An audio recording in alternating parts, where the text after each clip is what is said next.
Excusez-moi, hein. Vraiment. Non. Voilà une femme qui a émigré aux États-Unis avec eux, c'est la green card. Les histoires qu'ils font sur Internet là. La femme arrive aux États-Unis. 1 an, 2 ans, 3 ans, elle travaille bien. Elle tombe sur un Anglais qui vient juste de prendre sa retraite. Et le monsieur est divorcé depuis 1900, sans enfant. Donc le monsieur était propriétaire d'un ranch, ou c'est ranch, ou c'est quoi, ou bref, les histoires de ranch là-bas, comme ce que l'autre a au Cameroun là. Donc, elle arrive à baratiner le monsieur qui rentre au Cameroun. Le monsieur aussi va aller là où il est tombé amoureux. Donc, il veut suivre sa copine qui n'est pas encore sa femme. Le monsieur vend son ranch. Beaucoup d'argent comme ça. Il met de l'argent sur le compte. Il transfère ça au Cameroun. La femme là prend l'américain là. Elle amène au Cameroun. Ils achètent une maison. Piscine et tout, mais une maison de ouf. Le monsieur lui dit que comme je suis en retraite et comme il fait beau ici, il faut que j'ouvre une activité que je vais faire pour que je ne m'ennuie pas. La dame là lui dit, faisons les plantations. Le monsieur est tout content. Donc, ils vont en Djombe là-bas acheter des trucs, ils vont faire la plantation, banane, tout ce que vous voulez. Le blanc inversé. Au lieu que la Camerounaise là reste dans le mariage au Cameroun avec le white qu'elle a ramené, la femme là prend les pieds, elle vient suivre un petit Camerounais qu'elle a laissé aux États-Unis, son pompier. Elle dit au white là que elle repart aux États-Unis, elle revient dans 3 mois. En face de la maison, il y a une jeune fille avec les seins debout, taille de guêpe, noir ciré. Maman, le blanc là, tous les jours, quand il se réveille, il voit la fille.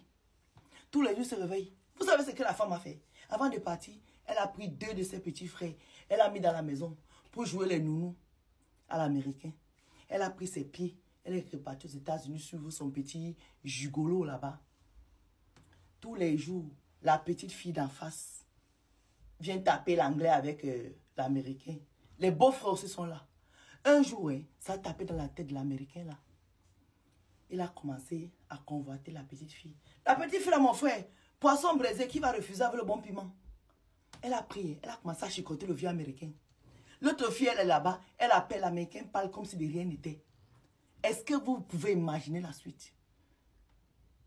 Les beaux-frères qui sont dans la maison, en complicité avec l'américain, ont laissé l'américain épouser la voisine d'en face. Elle est venue entrer dans la maison que l'américain a achetée. La fille est aux États-Unis là-bas. En 3 mois, sa vie a changé. C'est la fille d'en face qui devient madame, l'américaine. La femme là, dès qu'elle est entrée à la maison, 1 mois, 2 semaines après, elle a chassé les beaux-frères. Que sortez de chez moi vite. C'est là ils ont pris le téléphone pour appeler les soeurs aux États-Unis pour dire que en 2 mois que tu es parti là-bas, c'est ton mari qui sort de la mairie ici. Il est marié. Quand la fille là revient, même dans le portail, elle ne peut pas entrer. Parce que la voisine d'en face est devenue madame son mari. On peut faire ça. Tu vas prendre un Américain là-bas, il vend son ranch. Imaginez seulement le prix du ranch. Tu amènes au Cameroun. Au lieu de t'asseoir, ou bien l'amener à la mairie avant de partir, si tu vas aller vadrouiller, tu le laisses là. Il est célibataire. Tu pars aux États-Unis suivre un petit gigolo. Que toi, tu reviens dans 3 mois.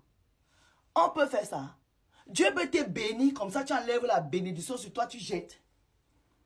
À quel moment vous faites même souvent ça? Ne venez pas me dire ici que c'est ne venez pas me dire aussi. Hein. Parce que ça, c'est la bêtise. Quand tu sais que tu n'es pas prête pour le mariage, tu ne t'engages pas. Tu laisses une autre fille en profiter. Mais c'est ce qui s'est passé en fait. Vous avez compris avec quoi? Les filles, arrêtez de trop calculer.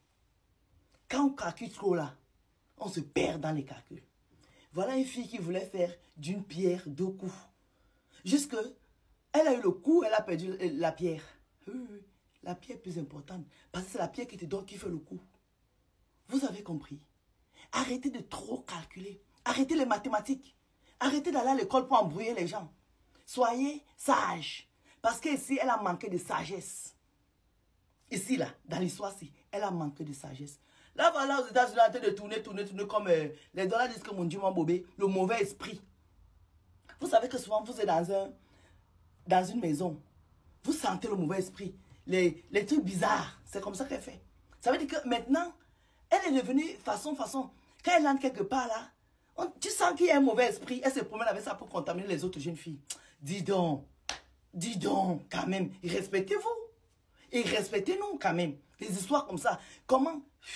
Écoutez, bisous là-bas. Oh. Faites attention. Hein. Vous avez compris.